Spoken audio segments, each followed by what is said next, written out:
And so there are well-meaning folks who say January 6th, when we lost, when people died. I heard recently somebody said it was a day of love, people died.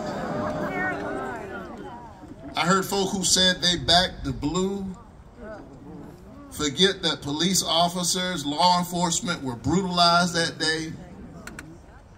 And then there are well-meaning folks who say January 6th, that's not who we are. But in a real sense, although that's well-intentioned, that's not true. There's a way in which we are January 6th.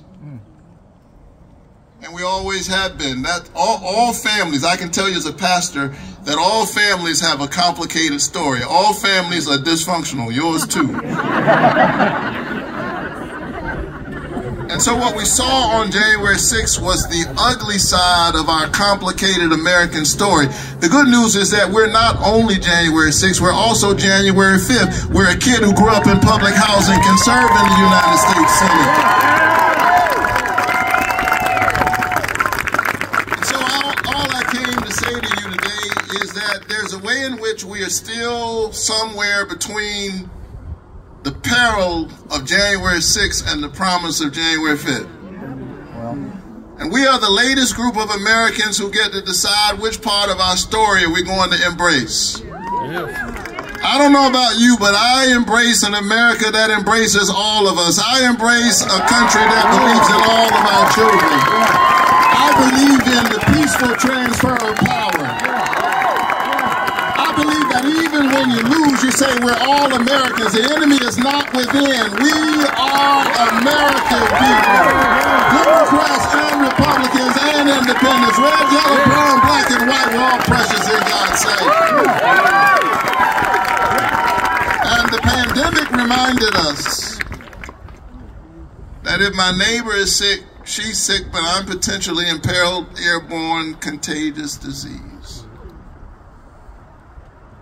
Her health care is good for my health. I'm just trying to say to you that we are as close to one another as a cough. We're as close as a cough in our humanity.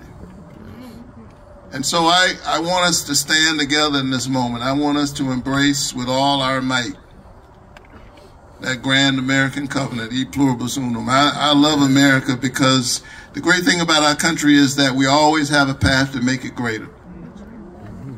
Not great again, greater. We're moving forward. We're not moving backwards. We're moving forward. We're not moving backwards. We're moving forward. We're not moving backwards.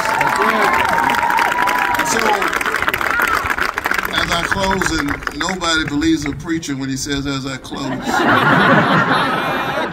Come on now. Take your time. I am thinking and working, and I've been all over the country, and I'm praying for our country. I'm praying, and I hope you will pray with your lips and your legs, because a vote is the kind of prayer for the world we desire for ourselves and for our children. I'm praying for our country as we hang somewhere in the balance between the vision of January 5th and the vision of January 6th. And I'm thinking about, you know, the other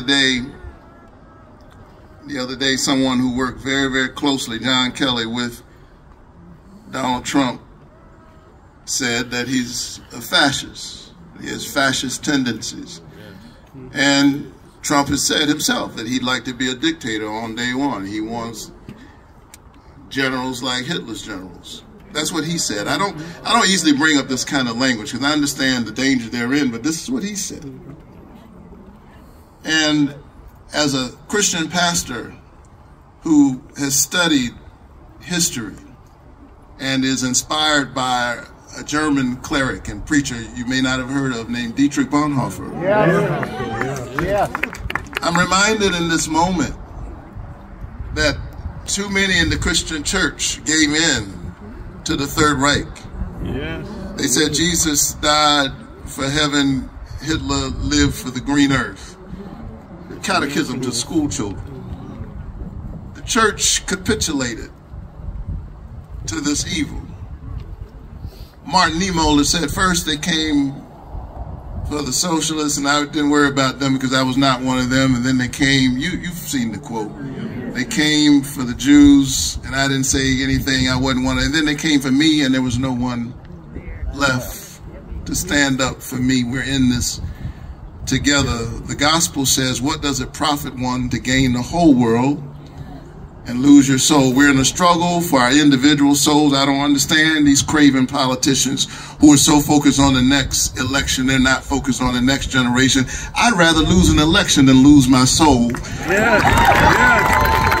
I would. And we must win this election in order to save the soul of America. That's why I have so much respect and love, really, for the brother that I'm getting ready to introduce, because we disagree probably about 95% of the time on politics. But I have tremendous respect because he stands today at a great cost that I have seen folks in retirement not willing to pay. And all of it, and he and I've talked, and it emerges from his faith. It emerges from his faith. And in this moment, we need people who will be true to faith and will be faithful to the covenant we have with one another as an American people. Will you welcome my brother and friend, a great patriot in this defining moment in the American experience, Lieutenant Governor from Georgia, Jeff Duncan.